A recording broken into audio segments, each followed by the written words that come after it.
Segunda-feira, 4 de setembro, o Jornal da Cultura começa agora e esses são os destaques. Câmara acelera a votação de projetos em semana mais curta. Na fila estão o programa Desenrola Brasil, a taxação de apostas esportivas e a limitação dos juros no rotativo do cartão de crédito.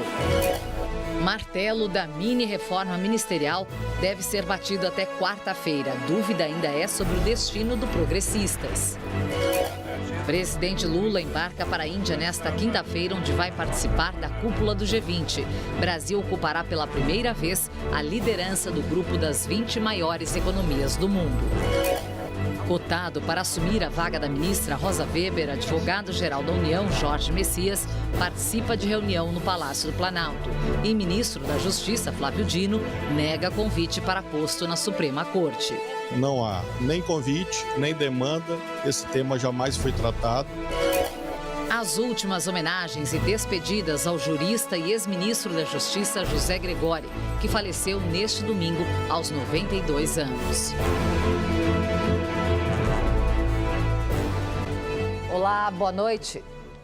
Recebemos hoje a jornalista Patrícia Campos Melo, da Folha de São Paulo, e o comunicador e apresentador do Provoca, Marcelo Taz. Participe com comentários pelo X, antigo Twitter, na hashtag Jornal da Cultura. Olá, Patrícia, boa noite. Boa noite, Karen. Boa noite, Taz, seja bem-vindo. Boa noite, Patrícia. O feriado do Dia da Independência apertou a pauta da Câmara e o presidente da Casa, o deputado Arthur Lira, quer garantir que o Legislativo acelere o passo de pelo menos 3 matérias consideradas essenciais pelo governo. Na Câmara, a sessão plenária desta segunda-feira estava cheia, cenário incomum. Os parlamentares foram a Brasília, respondendo a um ato publicado por Arthur Lira na noite de domingo, obrigando a presença física de todos os deputados federais. O objetivo é votar a urgência da tramitação de pautas econômicas. A primeira deve ser o projeto de lei que institui o Desenrola Brasil, iniciativa de renegociação de dívidas de pessoas físicas e de empresas. O programa já está em vigor por conta de uma medida provisória assinada pelo presidente Lula em junho. No texto, a expectativa é de que os deputados incluam ainda um jabuti que limite o valor cobrado por instituições bancárias nos juros do rotativo do cartão de crédito. A mesa diretora ainda tenta garantir a apreciação do projeto de lei que consolida a taxação das empresas de apostas esportivas. O governo também já publicou uma medida provisória que regulamenta o tema, mas o Congresso deve mudar partes do texto nas próximas semanas. O relator, deputado Adolfo Viana, do PSDB da Bahia, afirmou ao jornal O Globo que deve entregar o pacote de alterações até quarta-feira, véspera do feriado de 7 de setembro. São matérias todas importantes e outras que podem surgir. Quando se quer, quando se tem realmente compromisso em ajudar o país naquelas pautas que são importantes, tudo pode acontecer. Eu estou confiante que a gente pode votar. Nesta segunda, Lira ainda afirmou que a prioridade da Câmara no segundo semestre será a votação das chamadas pautas verdes, quando o Legislativo deve debater a ampliação dos incentivos à utilização de biocombustíveis. Nos bastidores, parlamentares alegam ceticismo sobre a agenda ambiental, que ainda sofre resistência no Congresso. O presidente da Câmara falou sobre o tema durante um evento com empresários do Nordeste. Quando o Congresso ele se une em determinados temas como foi tributário, como o consenso de pauta de energia, é claro que a sociedade chega isso e entende que ali estão seus representantes. Patrícia, assim como os parlamentares, você também está cética com relação às pautas verdes? Eu acho que as pautas verdes, no sentido de que elas forem economicamente importantes, eu acho que o Congresso pode abraçar. Mas você tem muitos lobbies contrários, por exemplo, parte da indústria, né? Que as pessoas estão meio conformadas de que daqui para frente você terá que se adaptar, terá que ter um compromisso com o combate à mudança climática, mas cada um quer que custe o menos possível para o seu setor. Agora, as outras pautas que estão sendo discutidas agora, inclusive, que ele exigiu, o Arthur Lira exigiu que todo mundo estivesse lá, tem uma pauta interessante que é essa das apostas esportivas. Por quê? Por um lado, é uma pauta essencial para o governo, porque está no cálculo de garantir uma arrecadação a mais para conseguir o tal do déficit zero. E, por outro lado, na negociação ministerial, como foi a apuração da nossa colega Vera Magalhães, o PP do Arthur Lira pode ficar com o Ministério dos Esportes turbinado, que teria essa secretaria aí de apostas esportivas. Então, a gente vê que tem um interesse para o país e um interesse para o partido. A gente está observando ali uma dobradinha entre o Executivo e o Legislativo com relação a todas essas pautas econômicas. Mas diante de todas essas discussões e debates, Patrícia, você acha que o Lula vai conseguir ultrapassar esse desafio político e destravar essas agendas? Eu acho incrível que a gente está tentando fazer esta reforma ministerial. Acho que já vai completar uns 2 meses. Eles já adiaram isso muitas vezes. Então, é sempre uma queda de braço entre o presidente Arthur Lira e o presidente Lula. Eu não sei qual é a negociação, se de fato o PP vai ficar satisfeito com o ministério que vai lhe caber e os republicanos. Não dá para dizer nada, porque isso já foi adiado tantas vezes, Karen. Pode ser mais um. Taz, o limite aos juros rotativo é outra novela que é difícil de andar. Será que os deputados vão conseguir, de fato, interferir nas instituições bancárias, como citaram ali? Deputados interferirem em instituições bancárias, aí você está perguntando. Eu creio que várias vezes, eles tiveram chances de melhorar a relação do cidadão com as instituições bancárias, E o que prevaleceu foi a força econômica delas, que tem lobbies poderosíssimos, em Brasília. Eu estou muito alinhado com essa análise da Patrícia, inclusive em economia verde, porque todo mundo sabe que é melhor para todo mundo. Quer dizer, daqui a pouco, sem esse selo, você não exporta. Então, o agro, tem uma parte do agro muito atenta a isso, mas tem, claro, o pessoal do ejaculação precoce, que quer ganhar agora, essa semana, não fica pensando em termos estratégicos do Brasil. Eu só torço para que o Lula não esqueça qual foi a plataforma que ele colocou para ser eleito, que é cuidar dos elos mais frágeis da sociedade. Então, quando se fala de Desenrola Brasil, eu acho que é aí que tem que ter um foco, além desses interesses que a Patrícia já enumerou tão bem. E o presidente Lula deve definir a reforma ministerial até quarta-feira, um dia antes de viajar para a Índia, onde vai participar da cúpula do G20. Ana Moser e Márcio França devem sair para a entrada de políticos do Republicanos e progressistas. Algumas são brasileiras. Pela manhã, Márcio França participou de um evento em Campinas, no interior paulista, para discutir o futuro do aeroporto de Viracopos. Pode ter sido uma das últimas agendas oficiais dele à frente do Ministério de Portos e Aeroportos. A pasta, ligada ao PSB, deve mesmo ser entregue aos Republicanos. O partido já indicou para o cargo o deputado federal Silvio Costa Filho. Além do Republicanos, o PP do presidente da Câmara, Arthur Lira, também deve ser integrado ao governo. Mas o destino do partido ainda é dúvida. Lula deve anunciar as mudanças até quarta-feira. E uma delas será para abrigar na esplanada o deputado federal André Fufuca. O Jornal da Cultura apurou que a ideia de dividir o Ministério do Desenvolvimento Social para entregar uma parte dele ao Centrão foi descartada pelo presidente.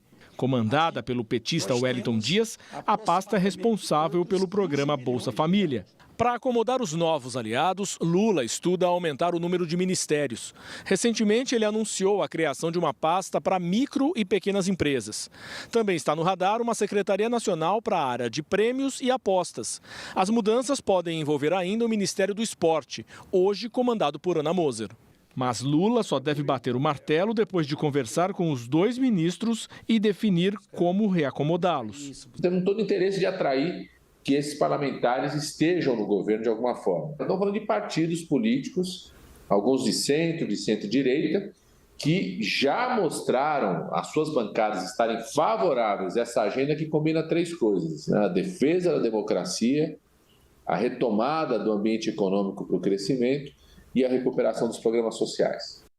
Patrícia, continuando o nosso papo sobre reforma ministerial, você até colocou ali, né, que demorou 2 meses para se chegar agora a essa, vamos ver, essa expectativa que sai essa semana. Essa demora, né, em aprovar, em bater o martelo com relação à reforma ministerial, passa uma certa impressão de amadorismo do presidente Lula? Não sei se é amadorismo ou se é um reconhecimento da realidade de que ele não tem o apoio necessário no Congresso. Ele está refém do presidente do Congresso, do presidente da Câmara, Arthur Lira. Então, fica essa queda de braço, preservar os interesses do governo, mas chegar a um acordo que seja suficiente para o Arthur Lira. Mas, de certa forma, ele não sabe que vai ter que ceder mais para conseguir uma governabilidade? Eu acho que eles estão ali, quem pisca antes, sabe?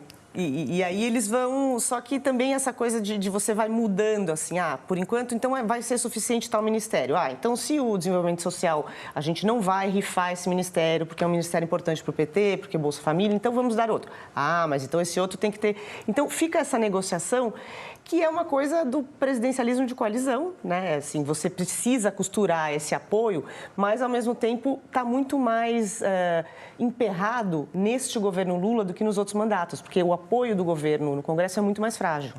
Agora, eu queria saber do Tass, que aposta você faria, Tass? O Lula vai conseguir negociar ministérios e impor vantagens do governo sobre o parlamento e conseguir a tão esperada governabilidade? Ninguém pode negar que o Lula é craque nesse tipo de negociação. E é o que ele está fazendo. Inclusive, um dia desse, ele fez até uma explicação didática de que por que ele negocia com o Centrão. E, como sempre, tem uma lábia muito boa, lábia no sentido, enfim, de bom comunicador que ele é, dizendo o seguinte: não, eu não negocio com o Centrão. Eu negocio partido por partido. É um jeito, inclusive, assim, digamos, otimista de ver a democracia. Você tem que negociar com todos os partidos e eu quero que todos eles participem do governo. Teoricamente é bonitinho, né? Temos que ver o quanto que essas negociações também têm aí trocas que não vão em direção àquilo que a gente já estava falando antes, né? Do favorecimento dos elos mais frágeis do Brasil, dessa criminosa desigualdade que a gente continua vivendo, enfim, falta de planejamento. Você vê que a gente está conversando sobre ainda, né, o orçamento que está em movimento. Não é isso? O orçamento está em movimento, alguns projetos estão em movimento, tudo funcionando meio na gambiarra, igual aquele carro que você vai lá, ao invés de resolver o problema, você tem que botar uma fita isolante, assim, amarrar a biela, né? Um negócio assim. Eu sei que você não tem esse problema, Karen, porque você tem carros excelentes. Imagine, né? Mas o que eu quero dizer é o seguinte: o Brasil, ele funciona numa gambiarra, né? De um jeito, não, é só para ficar mais claro o exemplo para o telespectador. E é uma brincadeira, evidentemente, mas assim, o Brasil funciona numa gambiarra que você vê que não é consertada, né? não é falado de uma maneira clara, com transparência, e aí tem que negociar mesmo, com o Centrão, ou com cada partido de uma vez que forma o Centrão. E você vai ver em instantes, presidente Lula embarca para a Índia, onde vai participar do G20. E ainda as últimas homenagens ao ex-ministro da Justiça, José Gregório, que morreu neste domingo aos 92 anos. Nós voltamos.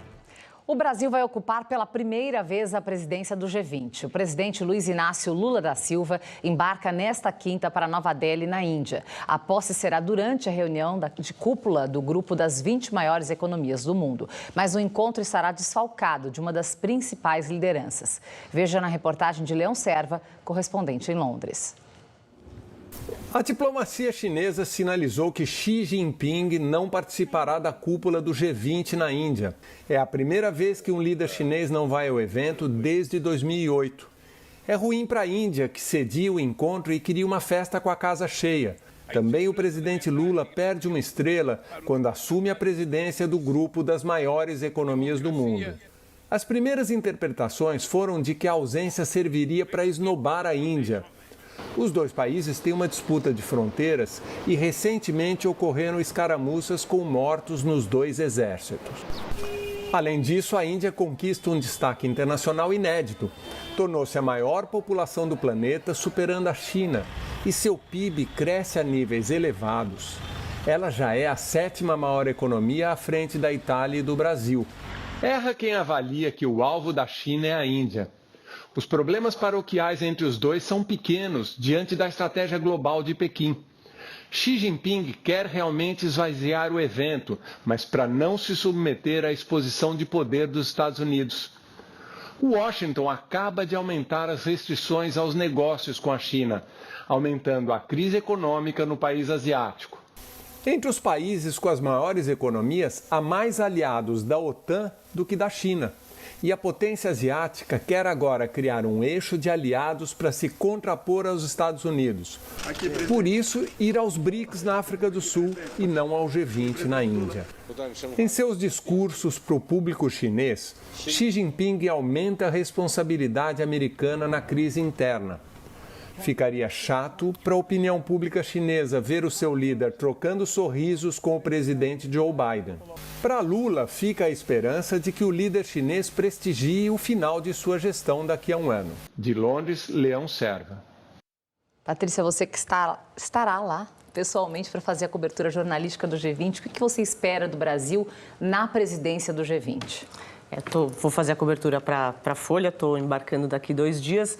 Vai ser um momento super importante porque essa transmissão da presidência do G20 da Índia, do primeiro-ministro Narendra Modi, para o presidente Lula. Como essa cúpula do G20 está toda meio esvaziada, Xi Jinping não vai, Putin não vai, não se chega a nenhum acordo por causa da guerra da Ucrânia, talvez não tenha um comunicado final, um grande momento vai ser quando o presidente Lula vai fazer um discurso no domingo dizendo quais são as ambições ou os objetivos do Brasil à frente do G20. E algumas das coisas são objetivos do governo Lula mesmo, que é desenvolvimento sustentável, inclusão social, reforma de instituições multilaterais para ter mais poder dos emergentes. Mas ele vai ter um palco ali global para expor. E empoderamento feminino também é outra das prioridades da presidência do Brasil à frente do G20. E será uma tarefa fácil para Lula, né, buscar por um equilíbrio nessa disputa por hegemonia entre Estados Unidos e China? Já está sendo muito complicado, Karen, porque, por exemplo, o Brasil não gostaria que a guerra da Ucrânia contaminasse o G20, que é um bloco das economias as maiores economias do mundo, mas contaminou. O Brasil não quer se posicionar nem pró-China, nem pró-Estados Unidos nessa nova guerra fria tecnológica. Mas é uma coisa delicada, né? Você chega em alguns momentos em que fica numa situação... Mas eu acho que o Brasil faz certo em não se posicionar em nenhum dos dois lados e tentar aí negociar diplomaticamente e obter vantagens com isso. Taz, assumir a presidência do G20 é um ingrediente importante para Lula firmar o protagonismo do Brasil nas relações internacionais, que é o que ele vem buscando muito? Sem dúvida nenhuma, né? Nesse momento do mundo, onde as lideranças estão todas aí muito frágeis, né? As principais lideranças, né? Enfrentando cada uma os seus problemas, até a China, quem diria, e os Estados Unidos nem se fala com aquela confusão dessa sucessão do Biden. E o Brasil, eu acho que ele tem pelo menos um ponto muito alinhado com o G20, inclusive já que vai acontecer na Índia, que é a questão da tecnologia. O Brasil tem, né, uma enorme tradição aí. É bom lembrar que o Brasil é um país que fabrica aviões, né, que são adotados no mundo todo. Deveria estar mais avançado na área do software, coisa que a Índia está. A Índia acabou de conquistar a Lua de uma maneira muito bem realizada tecnicamente. E, enfim, e tem a agricultura. Quer dizer, o Brasil, sem dúvida nenhuma, é uma grande potência de produção de alimentos. Tem esse alinhamento todo com a economia verde também. E a Índia, ao contrário, é um país que tem uma demanda gigante de comida. Não só a Índia, mas todos os países que vão estar lá. Então, é uma oportunidade, sim, do Lula conseguir... Caso faça o que está falando, né? Conseguir um importante papel no G20, com certeza. O ex-secretário executivo do Gabinete de Segurança Institucional da Presidência da República afirmou hoje que a invasão ao Palácio do Planalto não teria ocorrido se o então ministro do GSI, Gonçalves Dias, tivesse repassado à própria equipe os alertas de inteligência sobre as manifestações de 8 de janeiro. O general da reserva Carlos José Penteado prestou depoimento nesta segunda-feira à Comissão Parlamentar de Inquérito da Câmara do Distrito Federal. Ao colegiado, o militar destacou que a segurança da Praça dos Três Poderes é uma atribuição da Polícia Militar do Distrito Federal e que o GSI não participou das reuniões da Secretaria de Segurança Pública que definiram o esquema de proteção para o dia 8, mas argumentou que ainda assim o GSI poderia ter evitado a invasão ao Palácio do Planalto se a execução do plano escudo tivesse sido feita corretamente. E disse ainda que isso só não aconteceu porque o então ministro Gonçalves Dias não repassou os alertas sobre os riscos de ataques que foram enviados no início do domingo pela Agência Brasileira de Informações, a ABIN. Ao não ter recebido a coordenação que faz a avaliação de risco, não ter recebido os alertas que poderiam ter sido repassados, ela manteve a criticidade em laranja. Em cima dessa criticidade, se estabelece a dosagem de tropas para a proteção do Palácio do Planalto. Então, e isso que foi feito. As ações previstas pelo Plano Escudo teriam impedido a invasão do Palácio do Planalto. Em junho, também em depoimento à CPI do Distrito Federal, o ex-ministro Gonçalves Dias afirmou que não recebeu qualquer comunicação oficial sobre os ataques.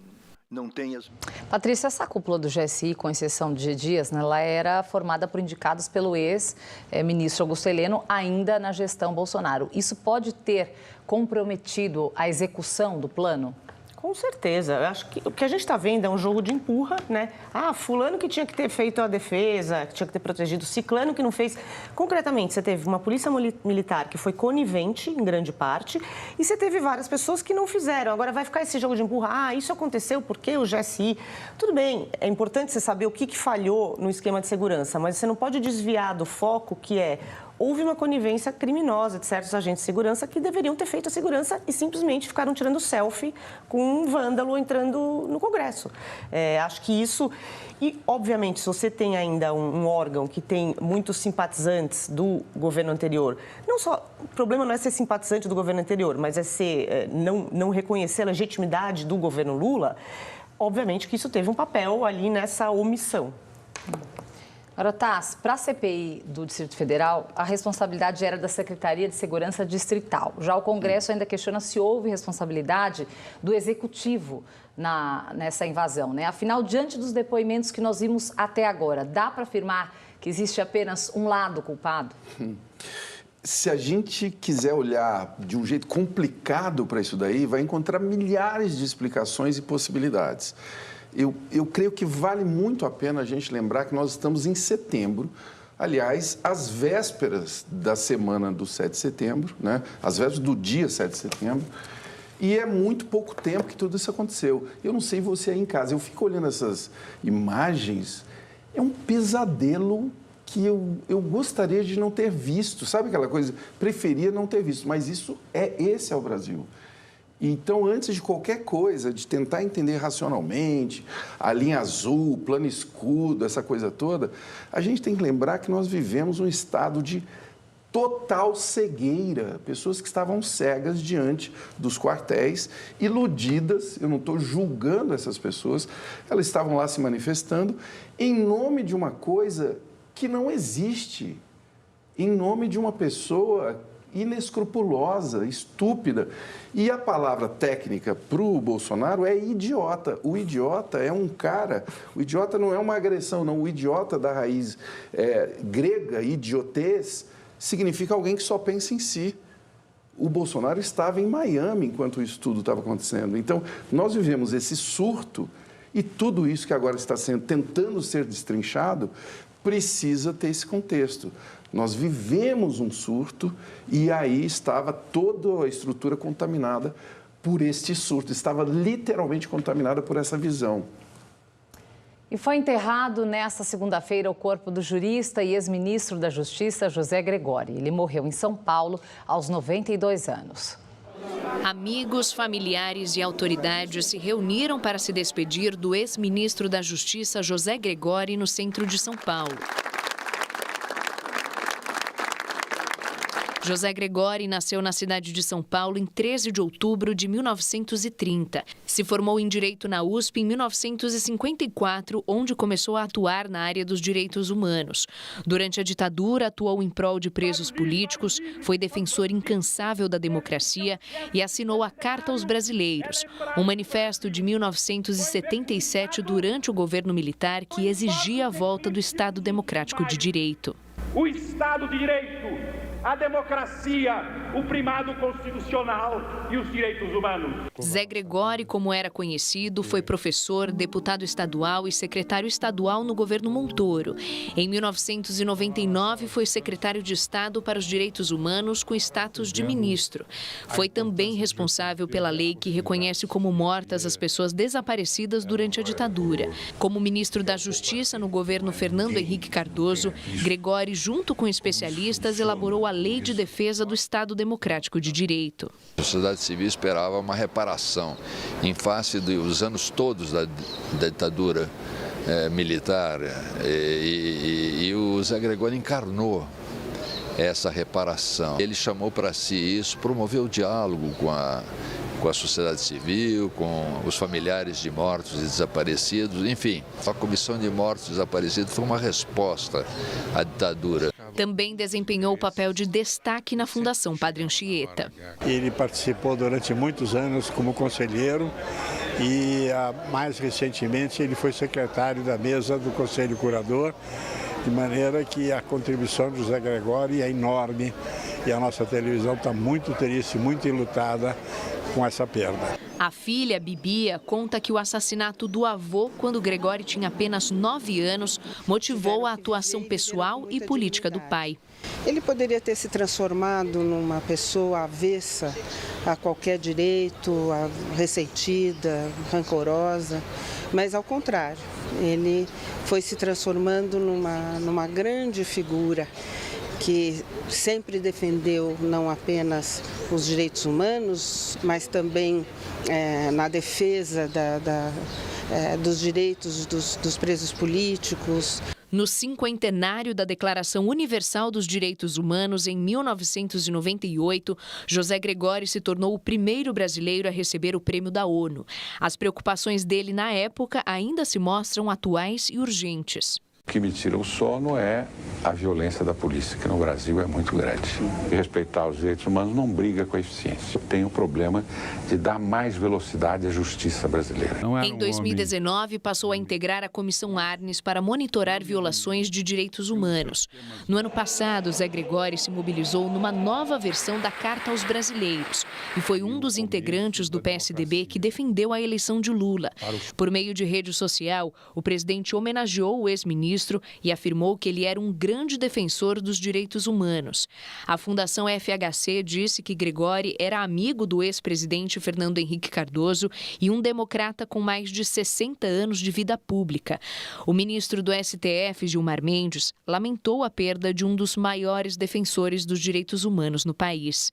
Dom Odilo, arcebispo de São Paulo, lembrou que Gregori foi um dos membros fundadores da Comissão Justiça e Paz da Arquidiocese de São Paulo. Ele era passado, presente e futuro, porque ele não se contentava em assistir a história, ele queria e participava da construção dela. José Gregori morreu neste domingo aos 92 anos por causa de complicações de uma pneumonia. Ele estava internado há 2 meses no Hospital Sírio-Libanês em São Paulo. Gregori deixa 3 filhas, 4 netos e 2 bisnetos. A Casa do Zé era um lugar do diálogo, da construção dessa possibilidade de conversa não agressiva e que para o caso dos direitos humanos é absolutamente essencial. Eu defendo os direitos humanos como talvez o instrumento mais eficaz no combate à violência, é que os direitos humanos é alguma coisa que dá curso a várias políticas ao mesmo tempo. Quer dizer, os direitos humanos têm um grau de abrangência que, de certa maneira, capta todos os fatores responsáveis pela violência. A seguir, as negociações para definir o substituto da ministra Rosa Weber no STF. E veja também, o brasileiro está demorando mais tempo para trocar de celular. A gente volta em instantes.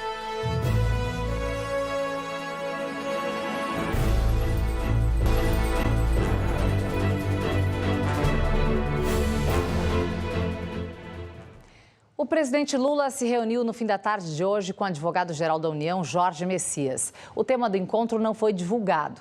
Messias é um dos cotados para assumir a vaga de Rosa Weber no Supremo Tribunal Federal. A magistrada vai se aposentar no mês que vem.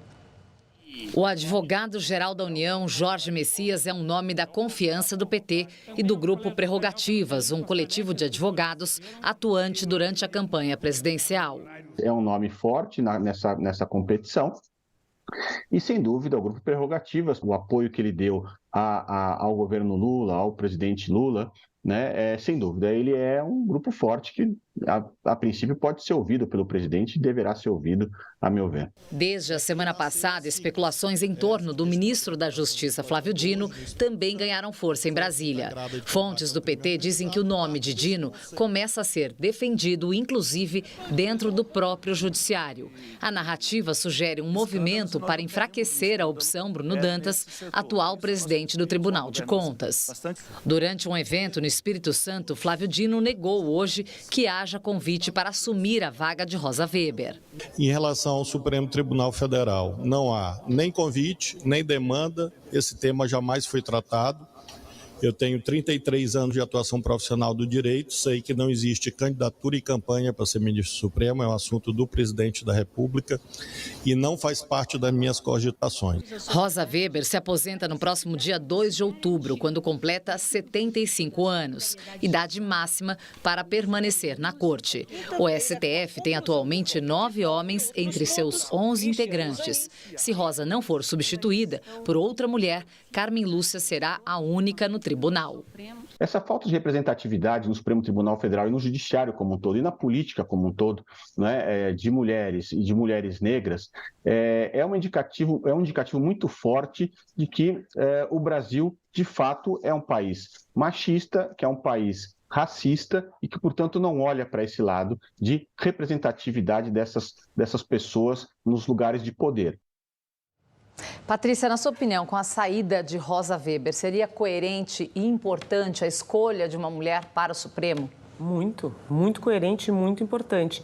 Inclusive, se a gente pensar que, tanto na reforma ministerial, quem está perdendo cargos ou deve perder cargos, por enquanto, foi a ex-ministra do Turismo, que era uma mulher, deu lugar a um homem. Agora, se houver mesmo essa reforma, e agora, de novo, existia toda uma campanha para ter uma mulher e uma mulher negra no Supremo. E tem muitas mulheres negras muito qualificadas. Só que aí a gente entende para onde vão as prioridades do governo quando você tem a negociação política. É a mesma coisa de política ambiental. Ah, sim, defende mais na hora de explorar petróleo na foz do Amazonas. Então, assim, eu acho que seria muito importante e muito coerente com a plataforma que elegeu o presidente Lula, né? Se isso vai acontecer... Agora, o que essa falta de representatividade significa, Patrícia, já que temos tantas mulheres preparadas no Brasil, né? Em 132 anos de história, o STF só teve 3 mulheres. Eu acho que como estava dizendo o entrevistado, é um retrato do machismo e do racismo estruturais no país. E quem perde também o país como um todo, porque você tem uma visão limitada da realidade. Se você tem uma mulher no Supremo, você não tem uma visão real, né? As pessoas que estão ali julgando os casos mais importantes da República têm uma visão de homens brancos. É uma coisa absolutamente limitada. Tendo dito isso, ministro Flávio Dino, ministro Bruno Dantas, Jorge Messias, são muito qualificados, são excelentes pessoas, mas seria coerente com o que elegeu o atual governo você ter uma mulher, preferência uma mulher negra no STF. E o brasileiro está demorando para trocar de celular. Em vez de comprar um novo, muita gente está preferindo ficar com o mesmo aparelho até quebrar ou substituir por um usado. João Vitor só trocou de celular porque o sistema operacional ficou obsoleto. Foram 4 anos com o mesmo aparelho. Eu precisava de uma bateria melhor, uma câmera melhor, mais memória, né? Então estava precisando, até por questão também de trabalho, de estudo, então foi por esse motivo. Como João Vitor, o brasileiro está demorando mais para trocar o celular. Depois da pandemia, o tempo médio de substituição ultrapassou 2 anos. Antes era de 1 ano em média. Isso já estaria se refletindo nas vendas, que no primeiro semestre somaram cerca de 14 milhões de unidades, uma queda de 12,5% comparado à primeira metade de 2022. Para se ter uma ideia, no ano passado, do total de 30 milhões de aparelhos vendidos no país, 22 milhões foram substituídos por modelos parecidos. 8 milhões foram para um modelo mais avançado. Desses, 2,5 milhões eram um segundo aparelho para o mesmo consumidor. E 4 milhões supriram um aparelho perdido ou roubado. Apenas 1.700.000 representaram a primeira compra. Um celular novo pode custar mais de R$7 mil. O preço alto, a redução do crédito e o risco de roubo também ajudam a explicar por que o consumidor prefere ficar com o mesmo aparelho até que ele pare de funcionar ou quebre. Foi o que aconteceu com o celular da Letícia, que emperrou depois de 2 anos de uso. Agora ela espera ficar mais tempo com um novo aparelho. É uma qualidade melhor do que eu já tinha, e com o que eu tinha eu já fiquei 2 anos, então no mínimo uns 2 anos. O Brasil observa também outro movimento, a compra de celulares usados, mas ainda em bom estado. Com o crescimento do consumo, da representatividade do consumo da geração Z, que são aqueles que na casa dos 15 aos 27, 28 anos, a economia circular tende a crescer. E nesse sentido, uma série de categorias, entre elas smartphones, com o recondicionado, ganham espaço. Imaginando que a geração Z, nos próximos anos, será, talvez no intervalo de 3 a 5 anos, a maioria, né, representará a maioria do consumo no mundo, eu diria que é um processo reversível. Taz, é uma surpresa ou não esse comportamento no Brasil? Não é, sabia? Se você olhar a curva de crescimento de celular, no mundo todo, inclusive, né? Você tem uma curva exponencial, o celular é lançado, o primeiro smartphone é 2007. Aí você tem aquele exponencial assim, no primeiro ano já foram vendidos 120 milhões, e aí tem um pico em 1 bilhão de celulares por ano, que é uma barbaridade, e aí tem uma consolidação desse número aí, caindo um pouco agora nesses tempos que nós estamos vivendo. Aí tem algumas coisas que foram relacionadas na matéria muito interessantes, né? Que é a valorização do celular renovado, que antes era uma coisa que ninguém queria, né? Eu só quero o novo, né? O celular que recebia aquela recalchutadazinha ali não ficava tão bom. Agora é um ponto interessante, o entrevistado falou ali da geração Z, mas é importante falar também que as empresas que fazem isso melhoraram muito, inclusive no Brasil. O Brasil hoje tem empresas assim que conseguem renovar até iPhones assim, de uma maneira como ninguém tinha coragem de abrir um iPhone que nem abre um motor de Fusca na calçada, assim, entendeu? Que é uma coisa que você vê muito no Brasil. Hoje você vê literalmente pessoas na calçada que falam, me dá esse iPhone aí que eu vou trocar a tela. Eu acho isso positivo e, claro, todo mundo precisa de um celular e faz falta, né? Todo mundo sente que quanto mais você usa, mais o modelo anterior vai ficando. Agora, com o preço... É óbvio também. Elevado, né? Não é? Demais. Foi falado ali na matéria, R$7 mil, alguns até mais, né? Sim. Então é um bem que você tem que pensar. Bem durável. Parecido com. Se eu vou comprar uma moto, vou comprar um carro, uma geladeira e tal. No próximo bloco, 7 em cada 10 diretórios de partidos políticos não prestaram conta à Justiça Eleitoral este ano. E veja também, um projeto polêmico pretende escanear a íris de bilhões de pessoas em nome da identificação digital. A gente te conta em instantes.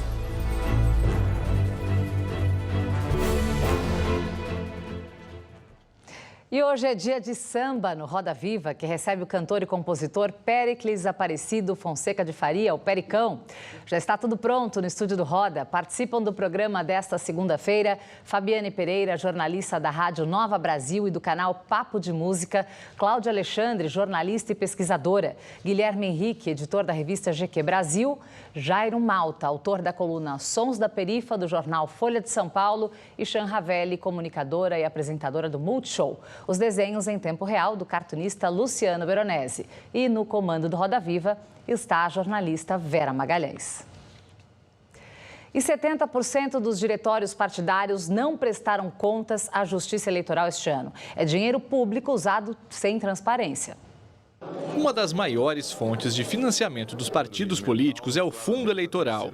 Só em 2022 foram repassados 986 milhões de reais para 24 legendas. É dinheiro público e, por lei, o uso precisa ser justificado. Mas 7 em cada 10 diretórios de partidos do país deixam de prestar contas à Justiça Eleitoral. Um levantamento do jornal O Globo, com base em dados do TSE, apontou que 73 mil dos 99 mil diretórios do país não enviaram qualquer explicação à Justiça Eleitoral em relação às contas do ano passado. O prazo terminou em 30 de junho. Estamos falando de diretórios nacionais de partidos registrados que, por mais de uma ocasião, deixaram de prestar contas. Isso é gravíssimo e, lamentavelmente, nós não temos visto, de parte da Justiça Eleitoral, medidas para coibir ou enfrentar essa questão. Os partidos que não justificarem os gastos podem receber multa e até ter o financiamento pelo fundo eleitoral suspenso. Mas a punição esbarra na demora da Justiça Eleitoral. O TSE costuma julgar a prestação de contas com 5 anos de atraso.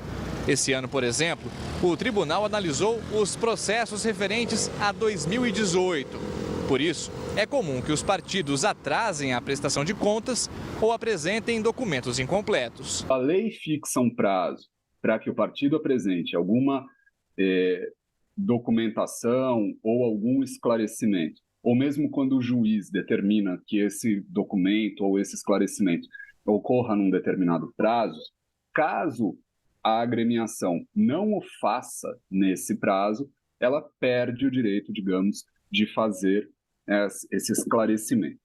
O que pode vir a ser proposto é justamente a supressão dessa regra, de modo que os partidos poderiam apresentar documentos ao longo de todo o processo de prestação de contas até o trânsito em julgado. Mesmo nesse cenário, a Câmara dos Deputados analisa uma forma de criar um marco legal que, na prática, livra os partidos de punições. A ideia é que todas as prestações de contas feitas antes de abril do ano passado sejam anistiadas. Patrícia, a lentidão nos julgamentos contribui para esse comportamento padrão dos partidos que nós acompanhamos há tanto tempo? Acho que a lentidão contribui, mas a certeza da impunidade é a pior coisa. Se a gente pensar, você tem duas legislações, o Código Eleitoral, que começou a ser discutido no ano passado e que talvez seja ressuscitado no Senado este ano, e também a mini-reforma eleitoral que o presidente Arthur Lira está ali promovendo, né, na Câmara. Os dois têm várias medidas que enfraquecem a prestação de conta. Hoje em dia, já é isso. Você, assim, me lembro de várias reportagens que são feitas, inclusive com a transparência, né, que o Marcelo Issa foi entrevistado, mostrando que tem gastos, por exemplo, um candidato à prefeitura em menos de 2 meses que gastou o suficiente em combustível para dar a volta no planeta Terra em 27 vezes. Isso é real, aconteceu. E o que acontece com essa pessoa? Nada. E o que eles querem fazer agora é que você vai ter menos necessidade de prestar conta, de apresentar o recibo. Se você tem um financiamento público de campanha, se é dinheiro nosso, de todos nós, o mínimo é você apresentar o recibo e provar que você gastou realmente na sua campanha, que foi lícito. Agora, tudo que está sendo estudado na Câmara de discussão é de enfraquecer esse sistema, de tornar mais fácil você gastar no que você quiser. Então, a demora... junto com isso, com essa impunidade, é a combinação perfeita para você pegar milhões de dinheiro, do dinheiro público e não ter que prestar conta. E autoridades de diversos países estão de olho no projeto que pretende escanear a íris de mais de 8 bilhões de pessoas em todo o mundo. Em troca desses dados, considerados sensíveis, a empresa está pagando com criptomoedas próprias. A WorldCoin tem o inventor do ChatGPT como criador de algumas funcionalidades do projeto. A organização se define como uma rede de identificação digital que vai estimular a inclusão financeira. Por meio de câmeras especiais distribuídas em diversas cidades do mundo, a empresa tira uma foto da íris dos usuários, que autorizam a fotografia. E mais, em troca, recebem 25 unidades da criptomoeda da companhia, o equivalente a cerca de R$ 130 na cotação atual. Ao todo, mais de 2.200.000 pessoas já aderiram à iniciativa no mundo. O projeto chegou a distribuir 3 câmeras na cidade de São Paulo, mas elas não estão mais disponíveis. Os fundadores afirmam que o registro serve para diferenciar humanos de inteligências artificiais. Diversos países, como o Reino Unido, França, Portugal e Argentina, estão investigando a companhia para saber o que é feito com as informações coletadas. A WorldCoin afirma que as imagens da íris são deletadas e substituídas por um código anônimo. Mas especialistas ponderam que não há transparência sobre o armazenamento e processamento dos dados. No Quênia, o projeto foi banido. Porque você tem que entender qual que vai ser a utilidade final com aquele dado. Mas hoje você não tem clareza sobre quais são os variáveis usos que a plataforma poderia ter sobre esses dados pessoais. Tudo isso acontece pela relevância da íris, a parte colorida dos nossos olhos, que faz parte dos chamados dados biométricos, como a face e a impressão digital. Eles são únicos e nos distinguem de cada uma das mais de 8 bilhões de pessoas no planeta Terra. Você não troca de íris, você não troca de face, você não troca de digital. Então, os riscos associados ao tratamento desses dados, eles são muito maiores, porque uma vez que há, por exemplo, um incidente, um vazamento de dados, literalmente a sua identidade é roubada. É literalmente um elemento corpóreo, característico, único, individual seu. Por isso que eles são chamados de dados sensíveis. Nós entramos em contato com a WorldCoin e com a Autoridade Nacional de Proteção de Dados aqui no Brasil, mas não tivemos resposta. Bom, Thais, por que essa espécie de passaporte digital se tornou tão polêmica? Ela é polêmica porque ela é necessária, né? Como que você vai saber quem é quem nessa velocidade que a gente vive? E esse menino, ele tem 38 anos, o Sam Altman, é um dos fundadores do OpenAI. Eu li uma entrevista recente dele, do Financial Times, e que era assim, por que os governos não cuidam disso? Né? Ele devolveu essa pergunta, porque a pergunta para ele era assim, por que você está fazendo uma coisa que deveria ser feita pelos governos? Ele fala, porque os governos são lentos, né? E realmente são, e talvez devam ser, né? Porque toda legislação tem que ser muito bem estruturada. Agora, nessa velocidade que nós estamos, o que ele está propondo é uma forma de você ganhar confiança, no caso, aí no mercado financeiro. E hoje, eu não sei se o presidente do BC, o Campos Neto, sabia da nossa matéria aqui do Jornal da Cultura, ele fez uma brincadeira, né? Ele pegou uma foto em baixa resolução dele, piorou a foto e conseguiu abrir uma conta num banco, mostrando que, enfim, existem fragilidades no sistema. O que o Sam está tentando fazer é criar algo mais confiável, e isso não vale só para o sistema financeiro, vale inclusive para combate a fake news na era da inteligência artificial. Pode valer. Nós agradecemos a presença da jornalista Patrícia Campos Mello e do comunicador Marcelo Tass. Patrícia, muito obrigada pela presença. Boa noite. Boa noite, Tass. Valeu. Até a próxima. Boa noite. E nós terminamos essa edição com as imagens dos 4 astronautas da 6ª missão da SpaceX retornando